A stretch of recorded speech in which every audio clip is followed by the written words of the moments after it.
Cassie drops bombshell in Diddy trial, says freak-offs left her with tongue sores and constant UTIs.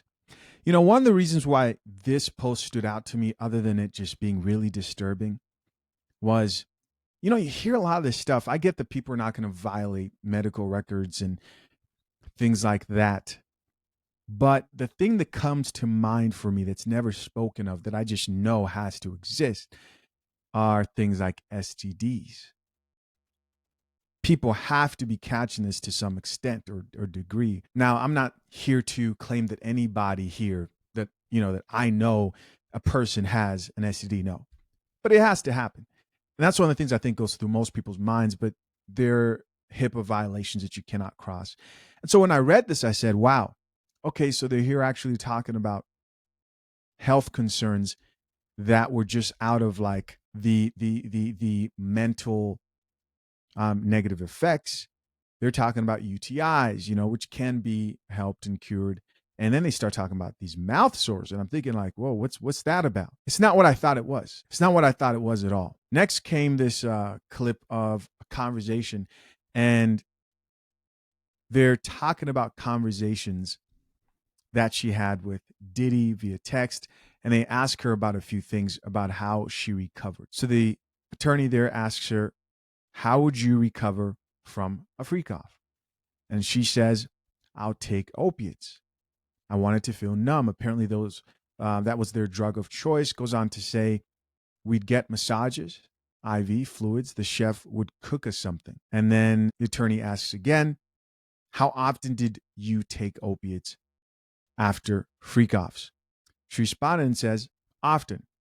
I got urinary tract infections. She's asked again, were the UTIs painful? Mrs. Ventura responded and said, very. Antibacterials didn't work anymore. The attorney says, how did it feel during the freak-offs? She says, burning. I would not advise it. Attorney says, let's read this out loud. And so she's reading a text message between her and Diddy, and she's doing this in front of everybody. She reads it and it says, I have all these sores on my tongue. I have another UTI. Attorney says, what sores? She then says, friction in my mouth. Attorney says, from what? She says, oral. And that's when I realized the sores went from some type of like infection. They were from friction, which is just insane. Attorney says, you said another UTI, then sad face emoji. And she says, I was open with him about them. Attorney says, so you feel sick? And she says, why are you sorry? She then clarifies and says, I took the blame for things. Attorney there says, which escort would you go to the sex clubs with? You and Sean? She then said, Jules. Attorney says, the escort from the Intercontinental in LA? She says, yes. Attorney says, did you want to have sex with Jules ever? She says, no. And she laughs. But I knew him. Attorney says, why did you do it? She says, Sean. Attorney says, who was present when Sean put his hands on you at freakouts? She then says, sometimes the escort was there too. Attorney says, in the same room? She says, yes. Jules. And attorney says, and in the suit? She says, yes. Attorney says, were they aware? Defense says, objection. Judge says, overruled. And the other thing I also learned was she said that they had freak-offs. I want you to really follow me here. From the ages she was 22 until 2017. And she said they had them almost every week. Now, keep in mind, they were on and off as far as their relationship went. But when they were together, this is something that they did. It's not something that Diddy denies as far as his perspective, which is that it was mutual and she wanted it too.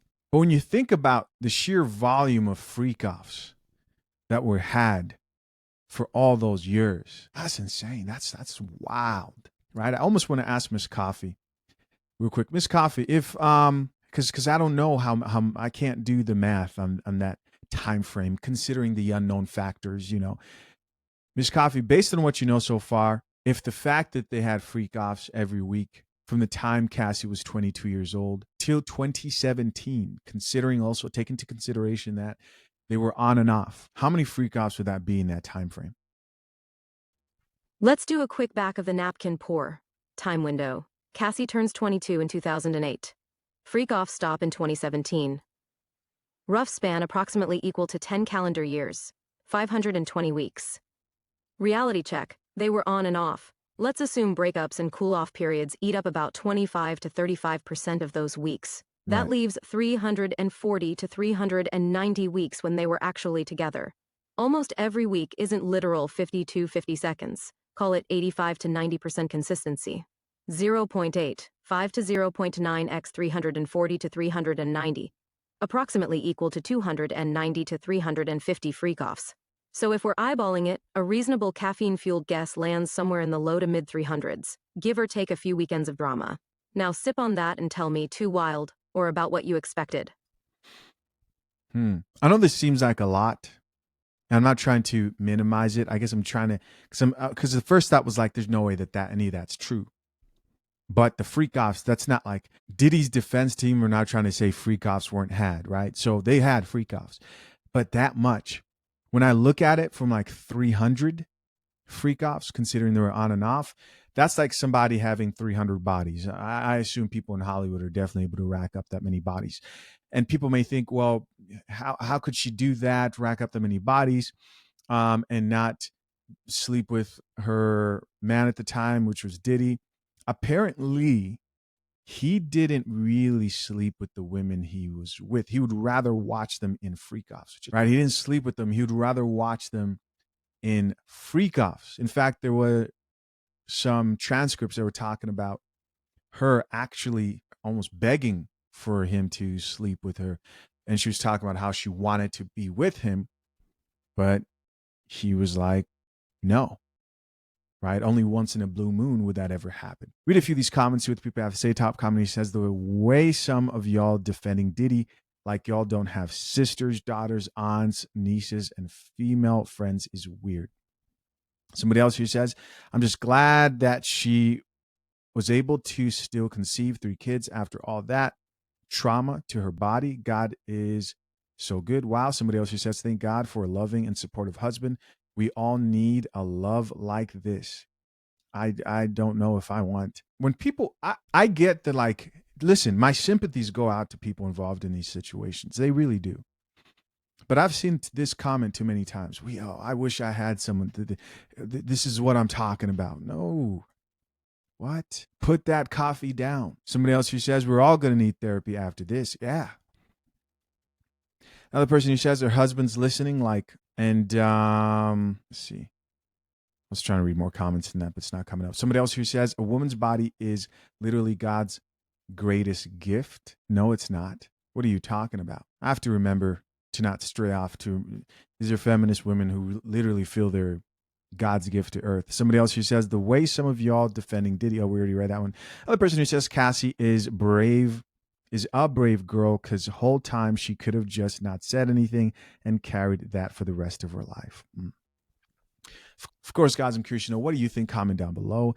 And if you're currently engaged, soon to be married, and need a prenup but don't know where to start, remember fathershaverights.com, where expert attorneys help guide you on how to approach getting a solid and legally binding prenuptial agreement before you get your attorney.